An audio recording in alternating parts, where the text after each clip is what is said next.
Você abre a torneira da cozinha hoje à noite e a companhia de água lhe cobra pela água da chuva. Chuva que caiu no seu próprio telhado. Chuva pela qual você já pagou o imposto predial, por cada banho, cada descarga no vaso sanitário, cada copo de água para seus netos. Alguém conta isso e alguém lhe envia uma conta no final do mês, que fica mais cara a cada ano. Agora imagine um cano de cobre, um único cano por $6. Instalado da mesma forma que os Amish no condado de Lancaster fazem há 150 anos.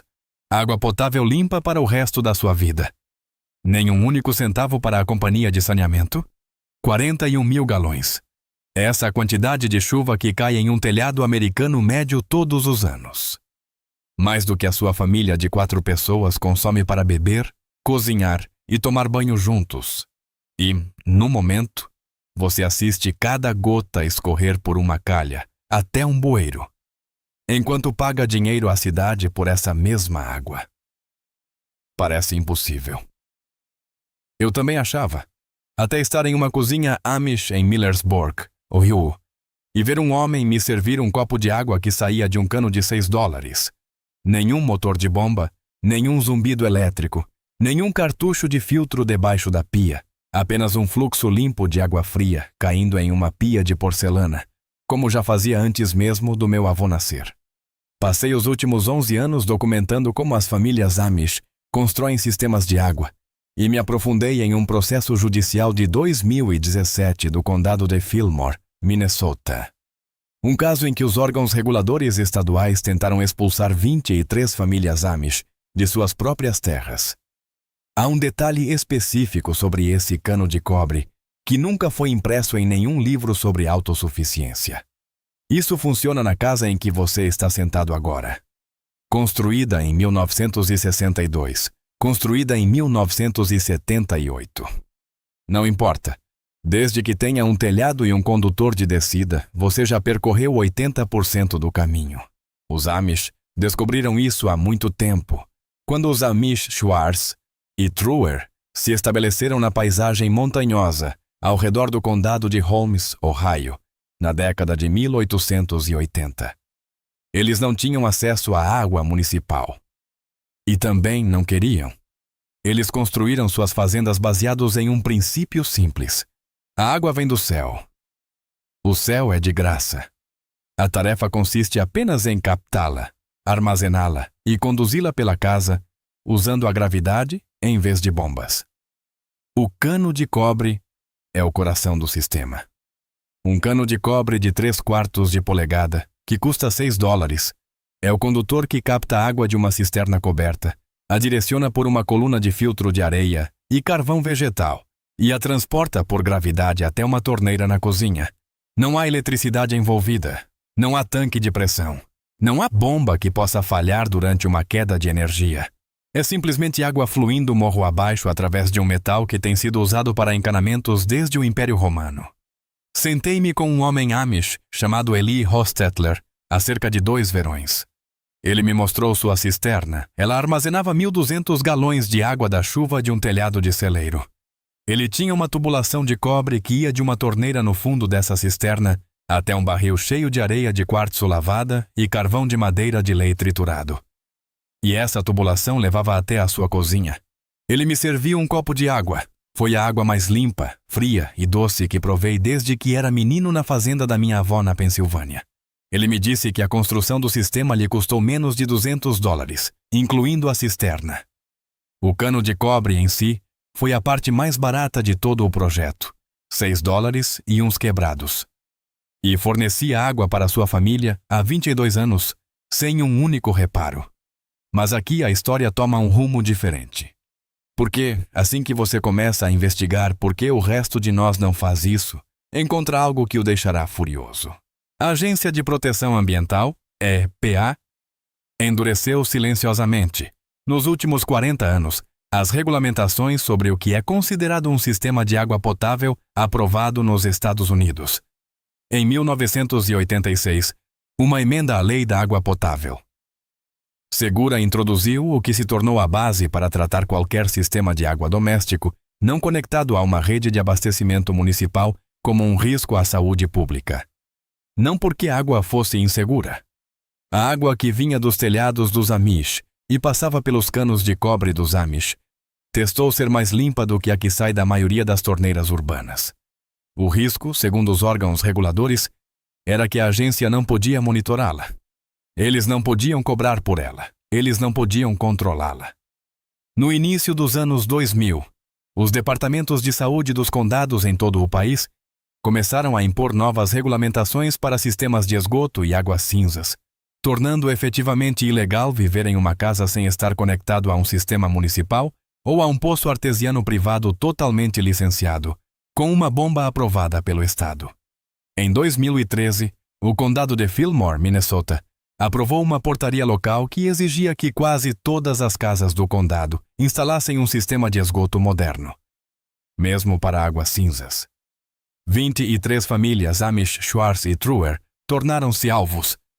A Agência de Controle de Poluição de Minnesota ameaçou-os com acusações criminais, multas civis e até mesmo com o despejo forçado de suas casas se não cumprissem a lei. As famílias Amish não tinham água encanada no sentido moderno. A água deles vinha por um único cano, bombeada à mão ou fornecida por gravidade a partir de uma cisterna externa. O método de descarte deles era uma bacia de infiltração cheia de lascas de madeira de lei. O mesmo tipo de sistema usado em mais de uma dúzia de estados. O mesmo tipo de sistema que imita exatamente como o solo filtra água naturalmente. O condado disse não. A agência estadual contratou um perito que alegou que as bacias de infiltração iriam entupir. O caso foi a tribunal.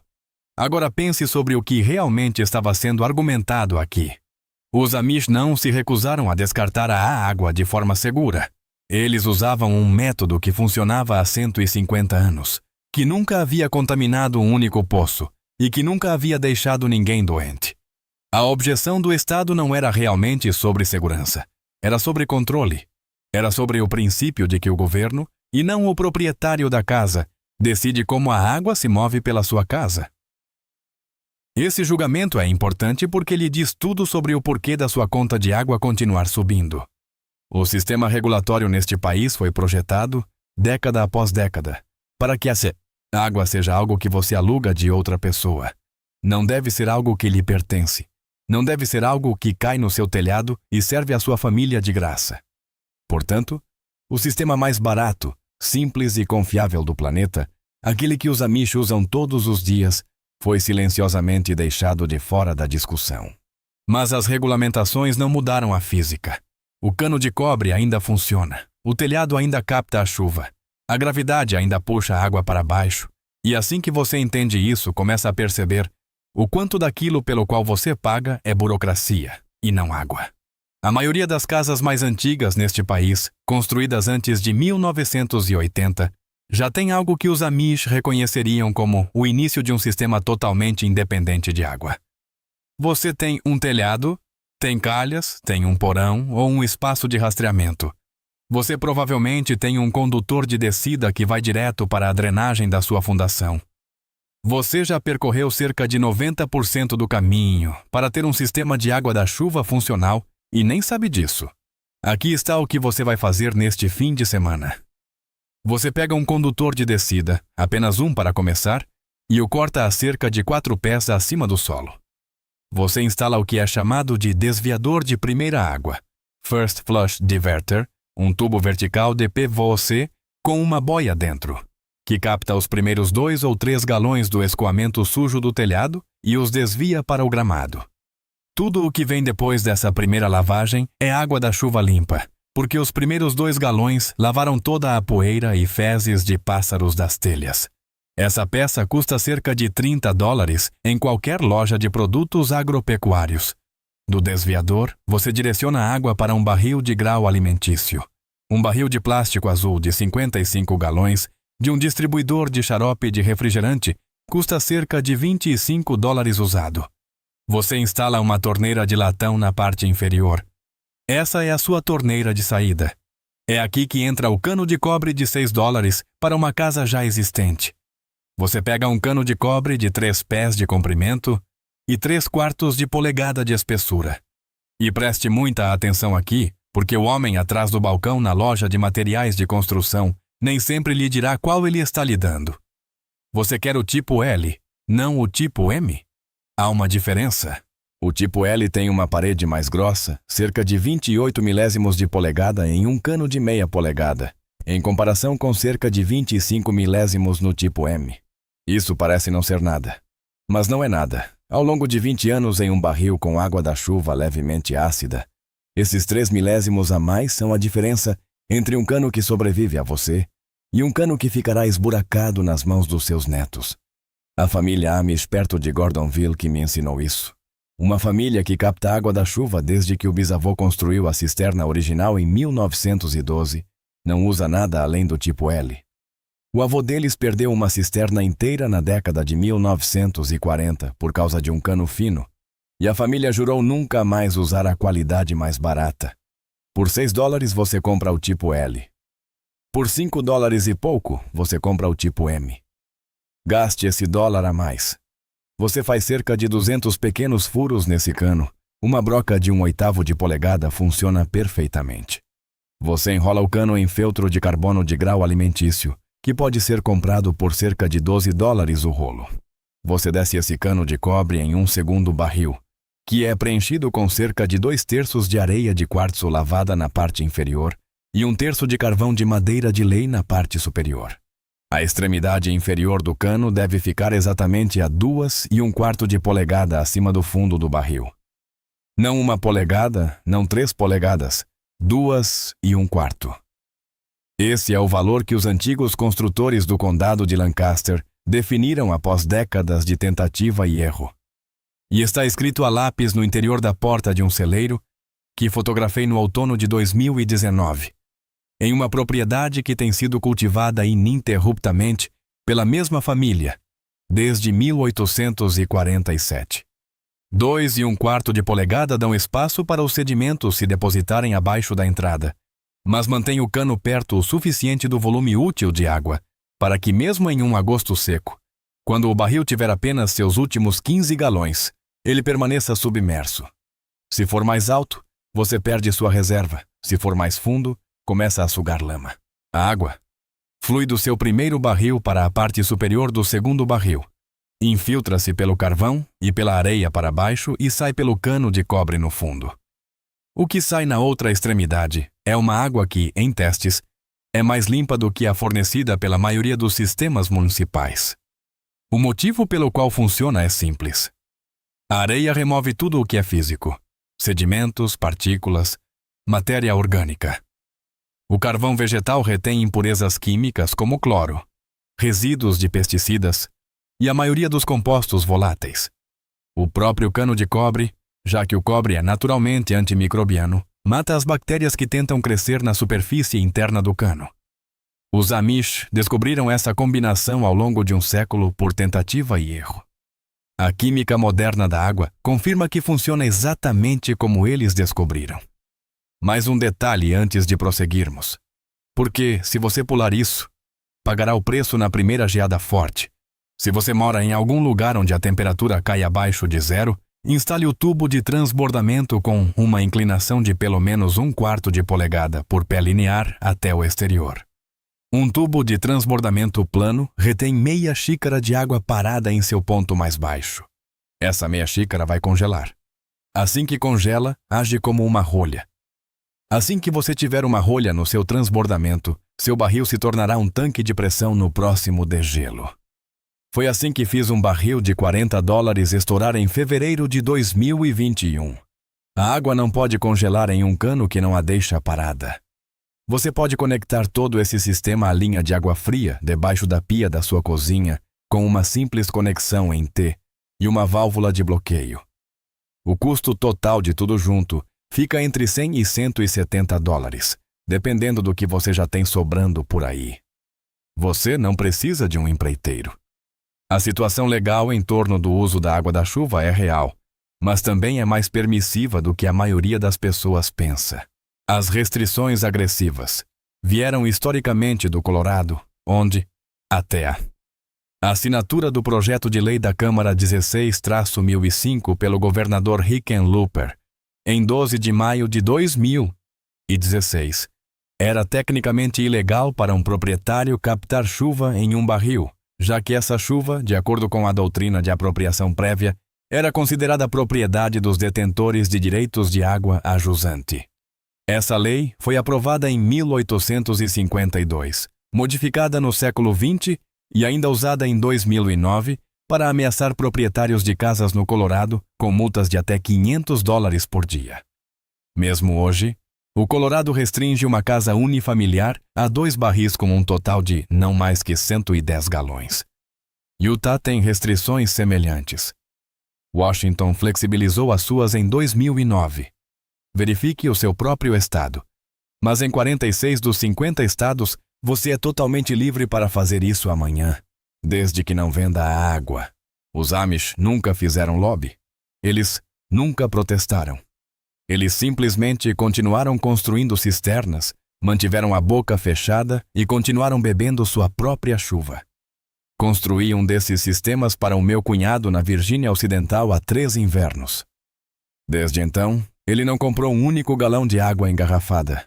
Sua conta de água municipal caiu de cerca de $95 por mês para $38 por mês, porque ele parou de usar a água da cidade para tudo, exceto para o vaso sanitário e a máquina de lavar louça. Ao longo de um ano, esse único projeto de fim de semana lhe economizou cerca de $680. Ao longo de 10 anos, são quase $7.000 que ficam no bolso dele, em vez de irem para a companhia de água. O motivo pelo qual isso é importante não é apenas o dinheiro. Trata-se do que acontece quando a energia acaba. Quando um cano rompe na estação de tratamento de água da cidade. Quando um furacão paralisa o abastecimento por 2 semanas. Seus vizinhos ficam na fila de um corpo de bombeiros com galões de leite vazios. Você abre uma torneira na sua própria cozinha e tira água limpa e fria como se fosse uma tarde de terça-feira qualquer. É isso que os Amish sempre entenderam. A independência não se constrói em uma crise. A independência se constrói em um fim de semana tranquilo de outubro, quando ninguém está olhando. Mas há uma parte dessa história que eu ainda não lhe contei. Porque o cano de cobre, a cisterna, a areia e o carvão, esse é o sistema que os Amish usam todos os dias. É confiável, é barato. Funciona. Mas há um aprimoramento disso. Algo que só encontrei porque vasculhei os depoimentos reais no tribunal daquele caso de Minnesota de 2017. E o que encontrei naqueles arquivos não está em nenhum livro sobre autossuficiência que eu já tenha lido. Antes de lhe contar esse detalhe, só mais uma coisa rápida.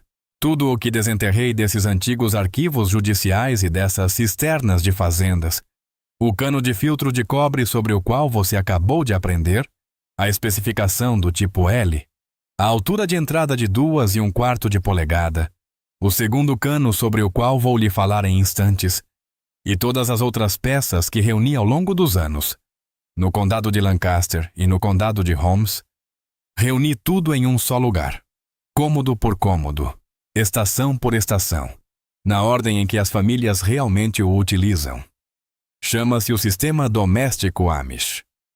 Mas fique bem aqui, porque o que Karen Johnson Weiner, da Universidade Estadual de Nova York, descreveu em seu depoimento de 2017, é a peça que transforma um cano de cobre de $6 em um sistema de resfriamento geotérmico passivo, enterrado no seu próprio quintal. Há um detalhe específico no depoimento de Karen Johnson Weiner, a pesquisadora da Universidade Estadual de Nova York, que foi chamada para testemunhar sobre a sinceridade das crenças religiosas dos Amish Schwartz e Troer, naquele caso de 2017. Ela passou décadas documentando como essa comunidade específica lida com a água. E em suas notas de preparação, ela descreveu algo que os Amish chamam de segundo cano, um elemento de cobre adicional que quase nenhum forasteiro jamais viu, porque os Amish não fazem propaganda disso. E a maioria dos pesquisadores nunca teve a ideia de perguntar sobre isso. O truque é o seguinte: a maioria das pessoas que tenta copiar um sistema de água Amish coloca um cano de cobre na coluna do filtro. Os Amish colocam 2, e o segundo não serve para filtrar. O segundo cano de cobre é enterrado verticalmente no solo ao lado da cisterna, e chega a cerca de 4 pés de profundidade na terra. Não está conectado a nada. Fica simplesmente ali. Durante anos, antropólogos e visitantes que viam esse cano presumiam que fosse algum tipo de haste de aterramento ou um antigo marcador de utilidade. Não é nenhum dos dois. O segundo cano de cobre é o que os anciãos Amish, no condado de Lancaster, chamam de pedra de resfriamento. Só que é um cano e faz algo completamente diferente do que parece. O que esse cano de cobre enterrado faz todos os dias baseia-se em um princípio que os Amish aprenderam com os antigos colonos alemães na Pensilvânia, que vieram nos anos 1700. O cano atua como um regulador térmico passivo para a cisterna. O solo a 4 pés de profundidade no leste dos Estados Unidos permanece a uma temperatura constante de 52 a 56 graus Fahrenheit o ano todo. O cobre conduz energia térmica a uma taxa cerca de 400 vezes maior do que a do próprio solo. Ao enterrar um cano de cobre verticalmente ao lado da cisterna e conectá-lo à parede da cisterna com uma tira de chapa de cobre, os Amish criam o que equivale a um sistema de resfriamento geotérmico passivo e gratuito para sua água potável armazenada. Essa temperatura fria e constante faz duas coisas ao mesmo tempo. Primeiro, interrompe quase completamente o crescimento de bactérias. As bactérias que contaminam a água armazenada precisam de calor acima de 60 graus para se multiplicarem de forma significativa. Abaixo de 55, a maioria dos patógenos transmitidos pela água cessa completamente a reprodução. A água pode permanecer em uma cisterna por meses e continuar limpa. Segundo, a temperatura fria reduz a evaporação dentro da cisterna, o que significa que a água tem um sabor melhor e dura mais. Portanto, quando os Amish falam de água que dura para sempre quando armazenada, não estão falando de mágica. Eles estão falando de um cano de cobre de $6, inserido a 4 pés de profundidade no solo, ao lado da cisterna, que faz o trabalho de uma geladeira elétrica sem consumir um único watt de energia. Você pode fazer isso neste fim de semana no seu próprio quintal. Pegue um cano de cobre de 4 pés de comprimento e 3/4 de polegada de espessura. O mesmo cano de $6 do primeiro sistema. Tipo L, não tipo M. Feche uma extremidade com uma tampa de cobre e solde-a com solda de prata para que não entre terra. Crave esse cano verticalmente no solo, bem ao lado do barril de armazenamento de água ou do sistema que você montou. Passe uma tira de chapa de cobre do topo do cano enterrado e prenda-a firmemente na lateral do seu barril. A conexão térmica está agora estabelecida. Em cerca de 3 dias, a água armazenada atingirá a temperatura do solo e permanecerá assim indefinidamente. A contagem de bactérias cairá. A vida útil do armazenamento se multiplicará por um fator de 5 ou 6. Nunca vi essa técnica em nenhum guia convencional de autossuficiência. Não está em nenhum manual de sobrevivencialismo que eu já tenha lido. Não se encontra em nenhum dos canais de sobrevivência que falam sobre armazenamento de água. O único lugar onde a encontrei documentada foi naquele processo judicial de 2017, onde apareceu quase como uma nota de rodapé na descrição de Johnson Weiner sobre como os Amish Schwartz e Truer, no condado de Fillmore, mantinham a água segura durante os verões de Minnesota sem tecnologia moderna. Esse é o segredo. Não a cisterna, não o carvão, nem mesmo o cano principal de filtro de cobre. A coisa que torna todo o sistema à prova de falhas. A coisa que permite que uma única família Amish se abasteça com água potável limpa e fria, de um único telhado de fazenda por toda uma geração, é um pedaço de cobre enterrado na terra que custa menos do que uma refeição em um restaurante de fast food. E os órgãos reguladores, que escreveram as regras que efetivamente proibiram isso para o resto de nós, nunca se deram ao trabalho de perguntar por que funcionava. Eles simplesmente decidiram que você não deveria ter permissão para fazer isso. Agora dê uma última olhada na matemática, porque esse é o número que mais importa. A família americana média paga, de acordo com os números mais recentes da Associação Americana de Obras Hidráulicas, cerca de $73 por mês pela água municipal. $73 por mês, $876 por ano. Aproximadamente $17.500 nos próximos 20 anos por uma água que cai de graça no seu telhado. O que perdemos não foi tecnologia. Perdemos o direito de beber a água que cai no telhado pelo qual pagamos. Perdemos o direito de usar um cano de cobre de $6 para fazer o trabalho que uma conexão municipal de $6.000 finge que só ela pode fazer. Perdemos o conhecimento que nossos próprios avós e os avós deles, antes deles, consideravam garantido, antes que alguém descobrisse como colocar um hidrômetro na chuva. Se você é o tipo de pessoa que acredita que o verdadeiro conhecimento foi silenciosamente deixado de lado para proteger a margem de lucro de outra pessoa, você já sabe o que deve fazer a seguir. Você vai até a sua entrada de garagem amanhã de manhã. Você olha para a chia no canto da sua casa. Você imagina qual seria a sensação de ter 40 mil galões por ano de graça fluindo por um cano de cobre no seu porão. E então você vai à loja de materiais de construção e compra o cano.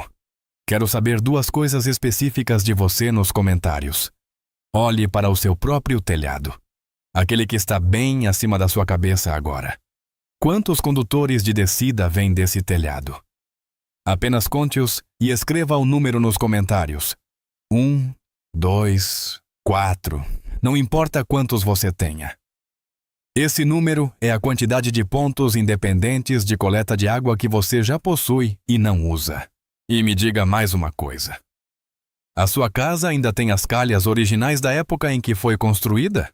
Eu leio todos os comentários e respondo ao maior número possível. Então, deixe esse número abaixo e me diga em qual estado você está. Se esse é o tipo de conhecimento que você estava procurando, o tipo que os especialistas fingem que não existe, o tipo que coloca o poder de volta nas mãos da família em vez da companhia de saneamento, então inscreva-se neste canal. Estamos construindo uma comunidade de pessoas que se recusam a depender de sistemas projetados para nos manter dependentes. Toda semana encontro mais um pedaço de conhecimento. Amish ou antigo americano que o mundo moderno tentou enterrar. E o trago de volta aqui para as pessoas que ainda se importam em fazer as coisas do jeito certo. Na próxima semana, vou lhe mostrar a modificação do fogão a lenha Amish, que aquece uma casa de fazenda inteira de 2 andares com menos de uma única corda de lenha por inverno. E a peça específica de ferro fundido, projetada originalmente em 1867 no condado de Lancaster, que torna isso possível. Tenho uma bem agora na minha bancada de trabalho.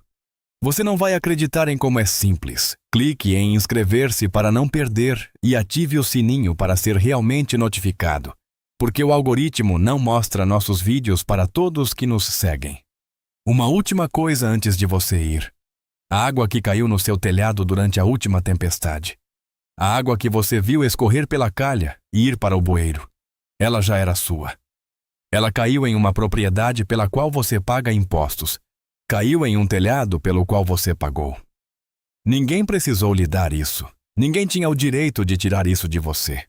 A única coisa que está entre você e a independência hídrica para o resto da sua vida são $6 na loja de materiais de construção e uma tarde tranquila de sábado. Os Amish sabem disso há 150 anos. Agora você também sabe. Vá e recupere isso. Se essa história mudou a maneira como você olha para a chuva que cai no seu telhado, por favor, inscreva-se e curta o canal. Estamos descobrindo a história que eles tentaram enterrar. Vamos plantar juntos as sementes do futuro. O próximo tesouro será revelado em breve.